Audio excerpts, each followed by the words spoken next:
Terima kasih Anda masih bersama kami di Berita Banten, dan bagi Anda yang baru saja bergabung, kami hadirkan kembali 3 berita utama pagi hari ini. Kades ancam cabut bantuan jika tidak memilih caleg dan partai tertentu.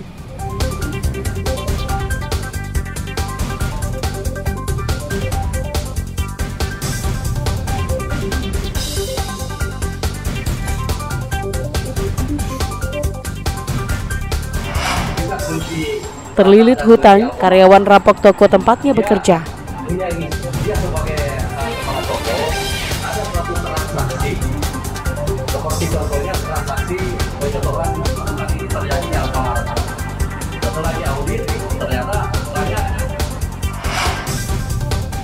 Lanal, Banten gagalkan penyeludupan rokok ilegal ratusan juta rupiah.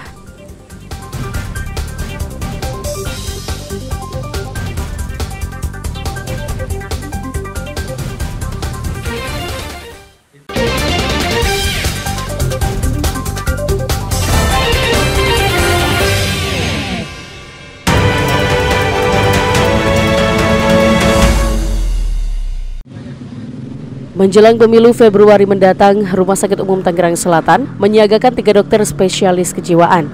Selain untuk masyarakat umum, juga mengantisipasi adanya caleg yang gagal dalam pemilu mendatang yang mengalami gangguan terkait kejiwaan. Bagi para caleg yang mengalami masalah kejiwaan, bisa langsung berkonsultasi dengan para dokter yang bersiaga. Meski demikian, Rumah Sakit Umum Tangerang Selatan tidak menyediakan ruang rawat inap khusus untuk para caleg yang alami gangguan kejiwaan. Menurut Kepala Bidang Pelayanan Medis, pihaknya tidak menginginkan adanya caleg yang gagal mengalami gangguan kejiwaan karena sebelumnya para caleg telah mengikuti tes kesehatan dan dinyatakan sehat. Adanya dokter spesialis kejiwaan yang disiagakan merupakan bentuk antisipasi dan siap melakukan pertolongan pertama.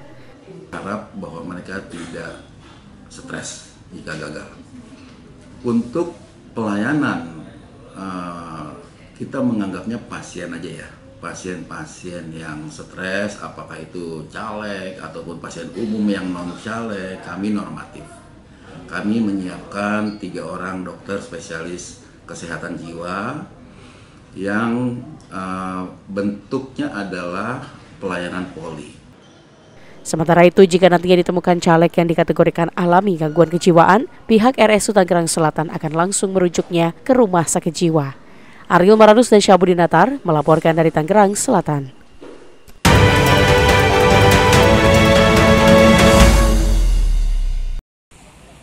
Ribuan kotak suara untuk pemilu 2024 mendatang kembali diterima KPU Kota Tangerang. Kotak suara langsung disimpan di gudang logistik pemilu di Kecamatan Benda, Kota Tangerang. Pengiriman logistik tahap 2 ini di mana pada tahap pertama telah dikirim bersama logistik pemilu lainnya seperti bilik suara, tinta, ID card, alat pencoblos, dan plastik perekat. Hingga saat ini jumlah kotak suara yang telah diterima KPU Kota Tangerang sebanyak 21.645 kotak. Dari jumlah kebutuhan total yakni sebanyak 25.901 kotak atau kurang sebanyak 4.256 kotak suara. Jumlah sisa kotak suara akan dilengkapi hingga akhir November ini, sehingga pada bulan Desember mendatang bisa fokus pada penerimaan surat suara. Pengiriman logistik pemilu di gudang logistik KPU Kota Tangerang terbagi menjadi 2 lokasi, yakni gudang 1 yang berlokasi di Benda untuk kebutuhan Dapil 2, 3, dan 4. Kekurangannya itu hanya kotak suara.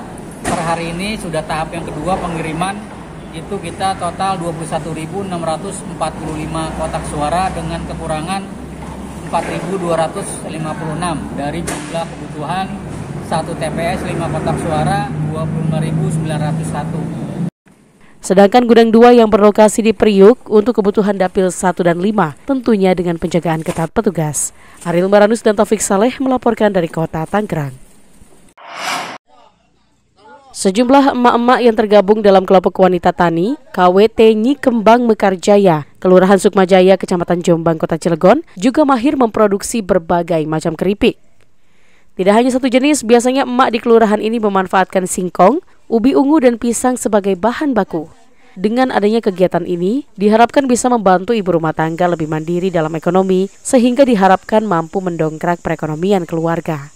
Menurut Ketua KWT Nyi Kembang Mekarjaya, pihaknya lebih memilih untuk mengolah keripik lantaran mudah diproduksi dan bahan baku yang mudah didapatkan.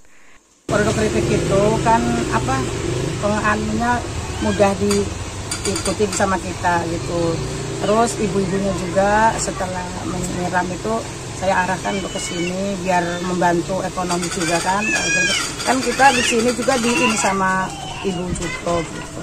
Sambil belajar, sambil kita sambil